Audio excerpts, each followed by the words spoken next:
Les boutiques Poche et Papillon et le centre de beauté Elle Fashion vous présentent votre émission telle qu'elle. Alors c'est vrai que quand on a été globetrotter, je pense qu'on le reste.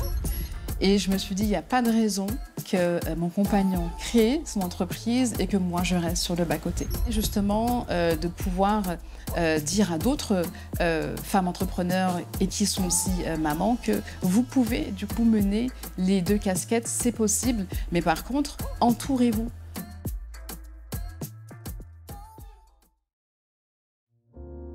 Entre confidence et écoute bienveillante, mes invités viennent telles qu'elles sont, et pas seulement telles que nous les connaissons. Je vous invite chez Telle Quelle. Ici, on enlève ses chaussures et on ose se dévoiler. En toute intimité.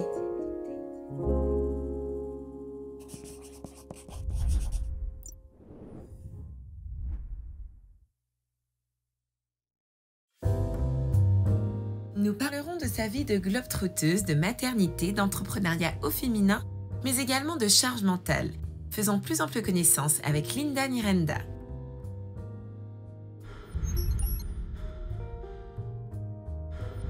Linda Nirenda, bonsoir, bienvenue chez Telle Quelle. Bonsoir Caroline. Je suis ravie de te recevoir ce soir. Merci pour l'invitation également. Alors Linda, tu es une femme multicasquette.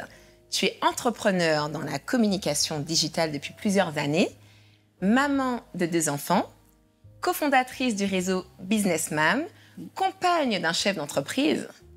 Il faut le préciser, on parlera un peu de ta façon de gérer ces différentes casquettes. Avant tout, j'aimerais et j'ai hâte de découvrir l'objet mystère que tu as ramené et que tu nous en parles. Oui, le voici. Rien de plus banal qu'un carnet.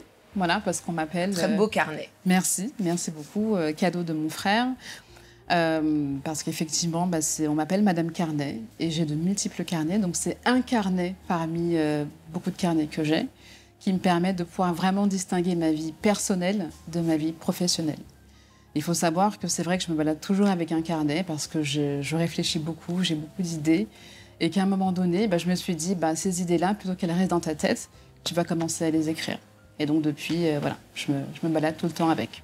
C'est une façon de décharger aussi spontanément son cerveau, de ne pas tout garder en tête. Exactement, c'est mon outil. Ça me permet de vraiment pouvoir alléger justement mon cerveau et de pouvoir voilà, me projeter aussi sur des projets, des idées, etc.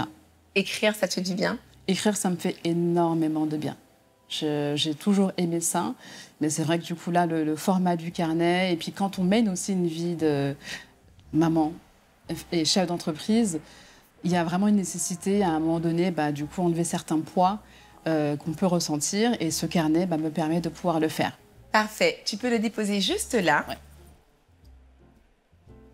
Alors Linda, quand tu me parlais des origines de ta famille, je me suis rendu compte qu'on est à un niveau de multiculturalisme 5 étoiles. Et je pense que les téléspectateurs vont comprendre pourquoi. Parle-moi de tes origines et celles de ta famille, bien entendu. Alors, en effet, je suis camerounaise, zambienne, malawite, née à Paris. Donc, Alors, camerounaise de par ta maman? De par ma maman, voilà. Zambienne, malawite de par mon papa. Et je suis née et grandie à Paris et j'ai fait du coup une partie de mes études à l'étranger, notamment au Canada. Ton compagnon est martiniquais?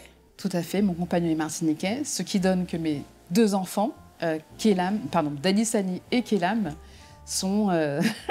Alors j'y vais. On y va. Martiniquais, du coup camerounais, zambien, malawite, et il y en a un qui est né en Nouvelle-Zélande. Et oui. Et le deuxième est né en Martinique, ici. Et je crois que du côté de ton père, tu as des demi-sœurs aussi avec des origines éthiopiennes. Tout à fait. Mais là, on a un melting pot magnifique. Voilà, donc effectivement, mes demi-sœurs, elles ont les mêmes origines, sauf qu'effectivement, elles sont éthiopiennes. Donc zambienne, malawite, éthiopienne, et née aux États-Unis. C'est une richesse incroyable. On ne se rend pas compte tout de suite. Oui. On ne se rend pas compte tout de suite. Ça vient vraiment en grandissant. En grandissant, je me rends compte qu'effectivement, c'est une richesse. Au début, on essaie de l'expliquer. Parce que forcément, dans mon entourage, j'ai grandi à Paris, il n'y a pas ce genre de mélange. Donc, il faut que moi-même, je comprenne ce mélange, que je puisse l'expliquer. Et c'est vrai que très tôt, du coup, c'est l'une des choses qui a vraiment fait l'objet de discussions avec mes parents, c'est de nous expliquer nos origines. Alors, on parlait d'origine. La vie d'expatrié, tu connais, tu maîtrises. Ouais. Tu as fait tes études, notamment en tout cas une partie au Canada. Tout à fait. Tu as vécu à Londres. Ouais. Comme tu l'as expliqué avec la naissance de ton premier, tu as vécu également en Nouvelle-Zélande, depuis quelques années en Martinique. Ouais. Est-ce que tu peux nous parler de ta faculté d'adaptation, en tout cas pour chacun de ces territoires? Alors, mon adaptation, je pense qu'elle est aussi beaucoup liée, si je reviens un petit peu avant le Canada, aux voyages qui ont été faits en colonie de vacances, centre aéré. C'est vrai que je crois que j'ai eu une maman qui a toujours voulu qu'on voyage, qu'on découvre le monde très tôt. Donc, j'ai voyagé très tôt.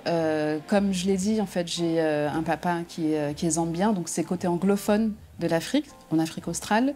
Et pour ça, je pense que ma mère tenait aussi à ce qu'on parle anglais tôt. Donc, j'ai voyagé au Royaume-Uni, j'ai été en Italie, enfin bref. Avant le Canada, il y avait déjà eu des voyages. Et puis, effectivement, quand on s'est posé la question des études supérieures, j'ai fait mes études au Canada, côté anglophone, toujours pour ces mêmes raisons, maîtriser l'anglais. Oui. Et puis du coup, voilà, dans l'école dans laquelle j'étais, c'était aussi multiculturel, des gens venaient de absolument partout. Il y avait des Canadiens, bien sûr, mais des gens venaient de partout. Et ça, je pense que c'est vraiment cette expérience-là qui m'a ouvert l'esprit, j'ai envie de dire, sur la société de manière générale. Après le Canada, justement, je rentre à Paris. Et là, je me rends compte qu'une fois qu'on a vécu ce genre d'expérience, c'est très difficile d'arriver dans une ville comme Paris, même si c'est une ville assez cosmopolite.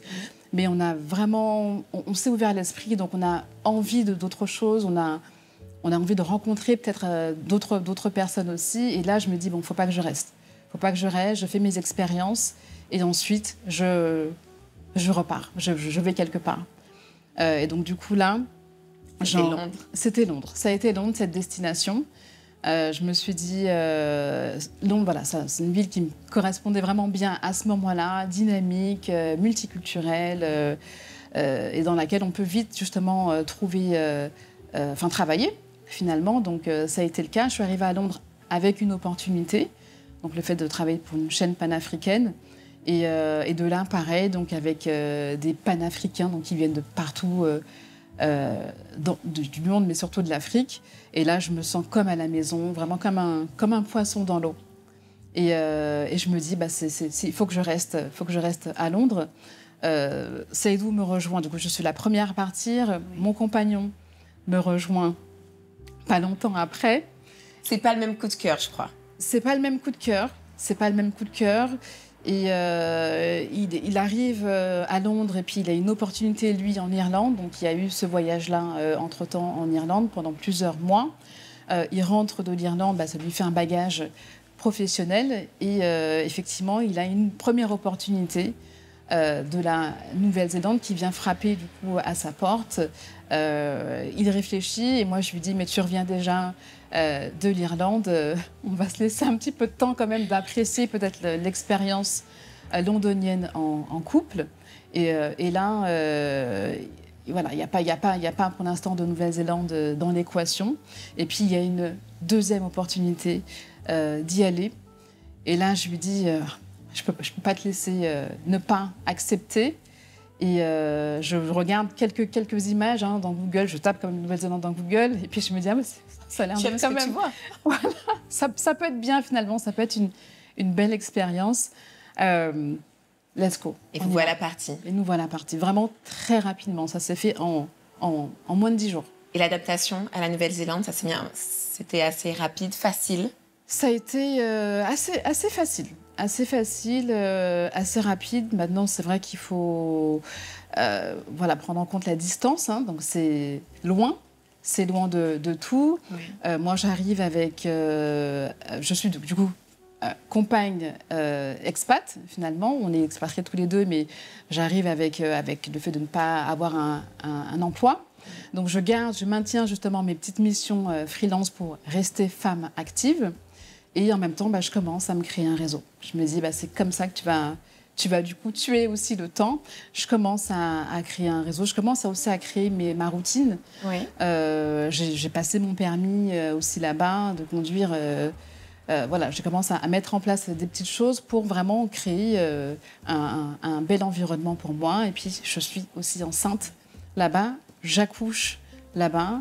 Et voilà, une nouvelle vie qui démarre aussi là-bas. Donc, ça a été très, très, très, très rapide. Vous avez beaucoup bougé. On a beaucoup bougé. Globalement bien adapté. On s'est globalement bien adapté. Tes voyages depuis ton adolescence et après t'ont beaucoup servi en fait à t'adapter à ces différents territoires plus ou moins facilement. Tu es à la Martinique. Alors, la Martinique, ça a peut-être été un peu plus compliqué. On aurait pu penser que ça aurait été beaucoup plus facile. Ouais. Et en fait, j'aime beaucoup quand tu dis, mais moi, j'ai pris 4 ans à m'adapter à la Martinique. C'est vrai que moi, je suis partie avec beaucoup de familiarité. Je me suis dit, finalement, la Martinique, je connais.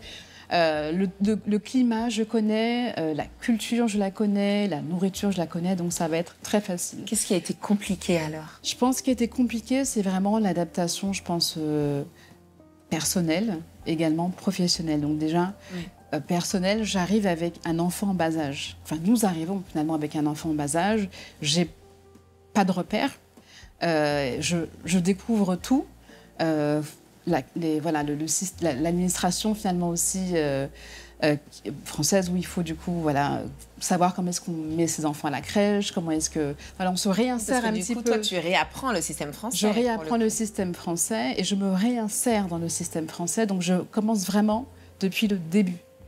Et du coup, ce recommencement n'a pas été évident, parce qu'il a fallu... tout est arrivé en même temps, tout arrive absolument en même temps. Et en même temps, je gérais ma nouvelle maternité, donc du coup, et ma première. Donc il a fallu que je m'adapte au fait d'être maman, que je m'adapte au fait de ne pas être chez moi, du coup, que je m'adapte au fait de découvrir aussi une autre façon de travailler pour la partie professionnelle. Donc là, j'ai absolument tout découvert. Il m'a fallu ce temps.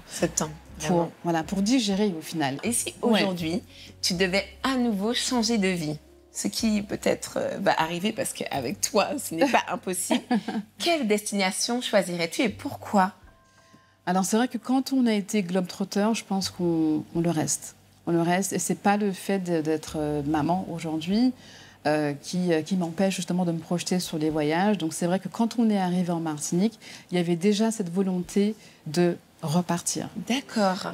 Donc du coup, on s'est dit, on fait quelques années ici, il y a des projets qu'on va mener ici, et puis quand le timing sera le bon, on repartira.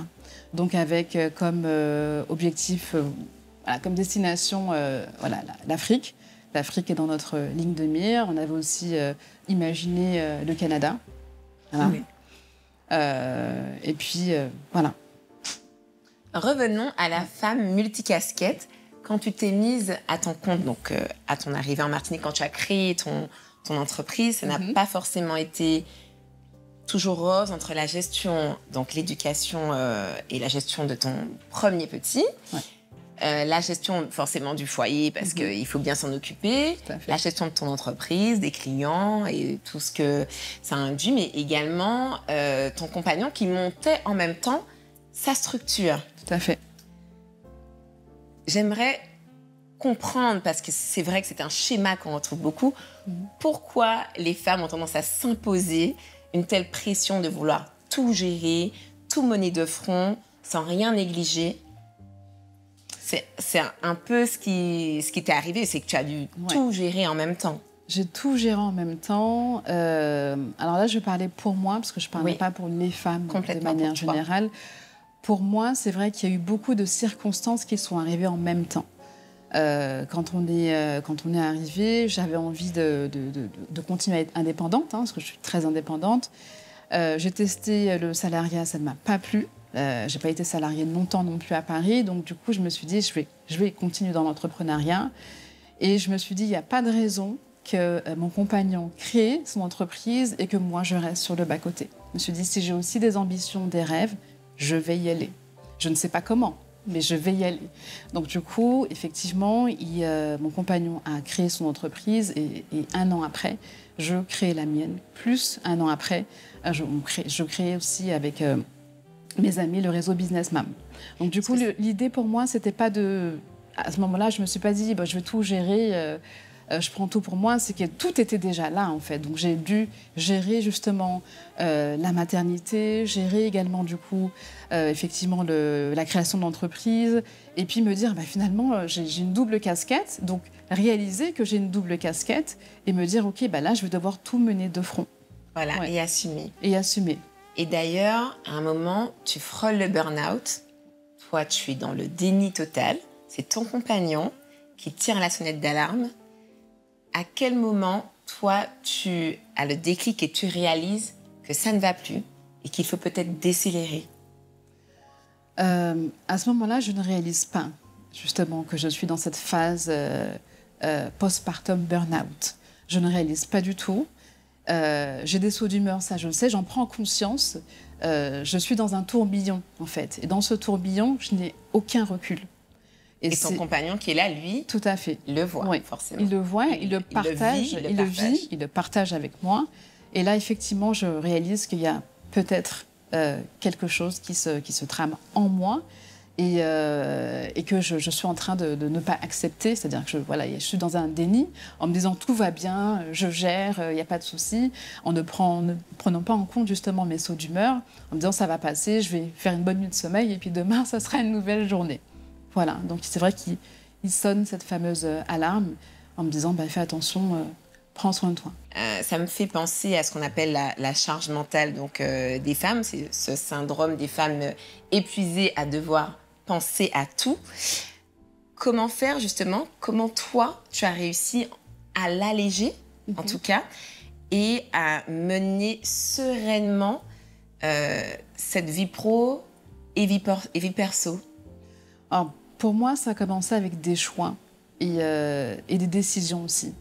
Donc, j'ai fait le choix de vivre ma maternité pleinement et du coup, j'avais besoin d'avoir un lieu qui me permette de le faire. Donc, j'ai changé de lieu aussi. Donc, j'ai fait ce changement-là avec mon compagnon et avec, du coup, à cette époque, mon premier enfant. Et puis ensuite, j'ai pris le temps de pouvoir justement vivre ma maternité avec ce premier enfant, d'en profiter, de mener mes différentes casquettes. Mais j'avais, nouvelle respiration, changement de lieu, nouvelle respiration. Et puis ensuite, c'est vrai que pour le reste, il y a eu le réseau Business Mam. Pour moi, c'est clairement ça. Le départ de la mise en place des outils, c'est aller rencontre de mes 2 amies, Willen On va en parler. et Marie, et de commencer à penser à des solutions pour justement les femmes entrepreneurs et mères qui ont cette charge mentale et apprendre justement à se décharger un petit peu. Très bien. Alors, tu parlais justement du fait d'être mère. Quand on devient mère, on a tendance à oublier, négliger la femme. Ouais. Est-ce que tu veux nous parler de ton expérience? Alors, mon expérience, effectivement, elle est, je pense, propre à beaucoup de mamans, surtout pour le premier enfant. D'accord ? C'est vrai que pour le premier enfant, il n'y avait que lui. Il n'y avait que lui, donc c'était d'abord son développement, son épanouissement. Je me suis vraiment mise de côté. Je ne prenais pas soin de mes cheveux, je ne prenais pas soin de ma manière de m'habiller. Et je pense que ça jouait aussi beaucoup, surtout, du coup, sur l'estime de moi-même et la confiance aussi en moi-même. Donc et ça, du coup, sur l'état psychologique. Et sur l'état psychologique, etc. Donc, chose que je n'ai pas répétée, du coup, pour le deuxième. Pour le deuxième, forcément, on apprend du premier. Et pour le deuxième, je me suis dit, enceinte, je vais être fraîche, enceinte, je vais briller. Après l'accouchement, pareil, je continue à prendre soin de moi, quoi qu'il arrive. Et c'est quelque chose qui perdure, que tu arrives justement à maintenir jusqu'à maintenant. Jusqu'à maintenant, tout à fait. Mais c'est vrai que pour le deuxième, je me suis fait accompagner par une coach. Je me suis dit, là, Linda, fais pas cette deuxième erreur. Cette fois-ci, fais-toi accompagner. Et c'est dans cet accompagnement, justement, que j'ai pu bénéficier d'outils qui m'ont permis, justement, de me regarder dans le miroir tous les jours et de continuer, justement, à travailler cette estime de soi parce que ça n'arrive pas comme ça en un claquement de doigts. En 2016, tu crées Business Mam avec 2 amis, tu as commencé à en parler. Le premier réseau de mamans entrepreneurs de Martinique qui déchire. J'aime bien, vous avez bien rajouté le réseau de mamans entrepreneurs qui déchire. Pourquoi? Même si on a déjà des éléments de réponse dans ce que tu commençais à nous expliquer. Pour moi, je pense qu'on avait commencé à en parler. Ce réseau-là, c'est le fait qu'il existe, déjà, c'est très très bien. Pour moi, c'est une très grande fierté. C'est le fait d'admettre qu'il y a dans notre société un nouveau statut de cette femme justement active. Il y a celle justement qui est salariée, donc qui va travailler, puis il y a celle du coup qui se met à son compte, et puis il y a celle qui se met à son compte et qui est maman. Et pour moi, ce réseau-là, en tout cas en Martinique, parce qu'il en existe aussi ailleurs, mais ça marque le fait qu'effectivement aussi en Martinique, il y a ce genre de femmes qui veulent travailler à leur compte et qui veulent aussi être maman à côté. Ça fait maintenant 6 ans que vous accompagnez les mumpreneurs.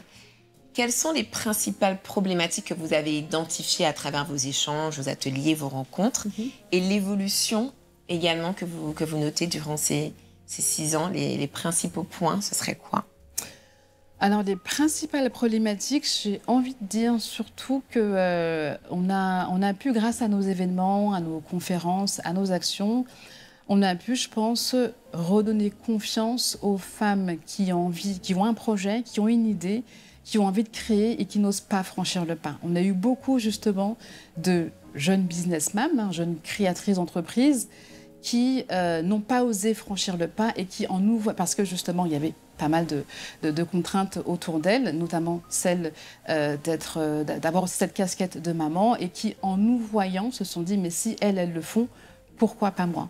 Et dans l'évolution, c'est qu'effectivement aujourd'hui on est un réseau qui déchire, mais qui existe, surtout qui perdure dans le temps et qui permet justement de pouvoir dire à d'autres femmes entrepreneurs et qui sont aussi mamans que vous pouvez du coup mener les 2 casquettes, c'est possible. Mais par contre, entourez-vous, sortez de votre isolement, venez nous rencontrer, allons progresser ensemble. Donc on a des meet-up tous les mois, on en reparlera, on a des meet-up tous les mois. On est aussi un pool de consultants qui sont là pour nous aider aussi à travailler différentes facettes finalement de la vie d'entrepreneur et pour justement continuer à nous développer. On est là pour perdurer aussi en tant que femme entrepreneur dans ce sillage de l'entrepreneuriat. Tu l'as évoqué, il y a beaucoup de femmes entrepreneurs mamans qui ont très envie mais hésitent à se lancer dans l'entrepreneuriat. Alors souvent par peur de l'échec, syndrome de l'imposteur, manque de confiance en soi. Qu'est-ce que tu aimerais leur dire ce soir? J'aimerais leur dire, foncez. La peur, c'est normal de l'avoir, mais foncez. Et surtout, entourez-vous et faites-vous accompagner. Pour moi, il faut tout de suite aller chercher des informations, voir de quelle manière on peut vraiment cheminer en étant accompagné. Et ça nous fait vraiment voir l'entrepreneuriat d'une autre manière. Et puis l'autre chose aussi, c'est que l'entrepreneuriat, c'est un marathon. C'est-à-dire qu'on est souvent pressé de réussir, pressé d'avoir ces millions d'euros qui nous font rêver, mais la réalité, c'est que ça demande aussi beaucoup de patience. Donc il y a effectivement des qualités qui sont quand même, selon moi, requises dès le début pour aller courir ce marathon. En tête, c'est on ne naît pas entrepreneur, on le devient. Moi, je ne suis pas née entrepreneur, je suis devenue entrepreneur et précisément chef d'entreprise. Donc je me dis, j'ai testé justement mon idée qui s'est transformée en projet, qui s'est transformée en création d'entreprise. Donc là où je dis foncez, c'est foncez si vous avez une idée et que vous sentez que vous avez envie de la réaliser, mais pourquoi pas tester? Et ensuite, tout au long du chemin, voir si effectivement vous êtes fait pour l'entrepreneuriat ou non. Alors, pour clôturer cette belle émission, j'ai envie de te demander encore une petite astuce. Ouais. Parce que ça arrive, tu l'as dit, l'entrepreneuriat, le parcours de l'entrepreneur est assez compliqué, ça demande beaucoup de motivation, de combativité et de détermination, bien entendu. Quand tu te sens, quand tu as besoin d'être remotivé, reboosté, c'est quoi ta recette magique? Il y en a une, qui est vraiment imparable, c'est de voir mes girls, Guylaine et Marie. Du réseau Business Mam, au final, on se voit le plus possible, le plus régulièrement possible. On échange, on se vide, on rigole, et on partage aussi. C'est la naissance un petit peu de ce réseau-là. Et on a vraiment ce côté solidaire, mais aussi sororité. On n'en a pas parlé, mais il y a vraiment cette sororité entre nous. Et ça fait du bien. Donc on se décharge vraiment en se voyant. Ouais. Vous déchargez et vous rechargez les batteries. Et on recharge aussi les batteries et c'est reparti. Parce qu'encore une fois, justement, rien n'est linéaire dans cette vie de maman entrepreneur, d'entrepreneur tout court, mais alors de femme entrepreneur et de maman entrepreneur. Ça demande vraiment à ce qu'on puisse aller chercher ces ressources qui ne sont pas toujours évidentes à trouver seule. Donc moi, je vais frapper à la porte de mes copines et des fois, je demande tout simplement de l'aide en disant, voilà, j'ai besoin d'être boostée. On se voit. Merci pour ce témoignage, Linda. On arrive déjà à la fin de cette émission. J'ai envie de te souhaiter une très belle continuation dans ta vie pro et perso. Une vie sereine, épanouie. Merci à toi, Caroline. Et si je devais juste terminer sur quelque chose, c'est qu'il y a un projet justement du réseau Business Mam qui, j'espère, naîtra prochainement. Ça serait du coup la maison de la femme entrepreneur. Donc un tiers-lieu qui nous permettrait justement de pouvoir continuer un petit peu d'asseoir ce statut de mère chef d'entreprise. Très beau projet. Est-ce qu'on peut avoir au moins un timing? Quel horizon, la naissance de ce projet? Alors, le timing, ça met la pression. Ah ouais, donc pas de timing, on a déjà dit la charge mentale et tout ça. La charge mentale, tu sais déjà, mais le timing, on restera à l'écoute, mais c'est vraiment un magnifique projet. Tout à fait. Et j'espère que vous pourrez le concrétiser. Merci. Merci pour l'invitation. Et bravo pour cette émission. Merci beaucoup et à très bientôt. À bientôt, Caroline.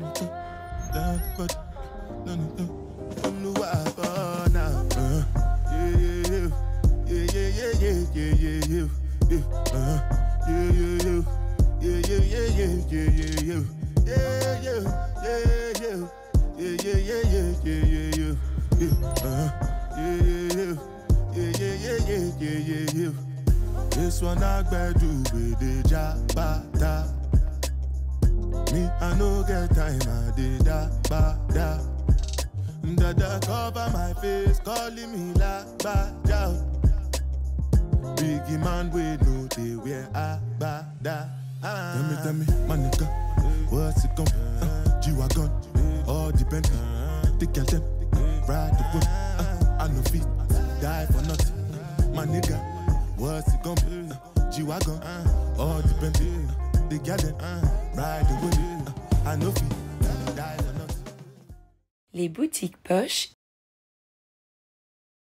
et Papillon et le centre de beauté Elle Fashion vous présentent votre émission telle qu'elle.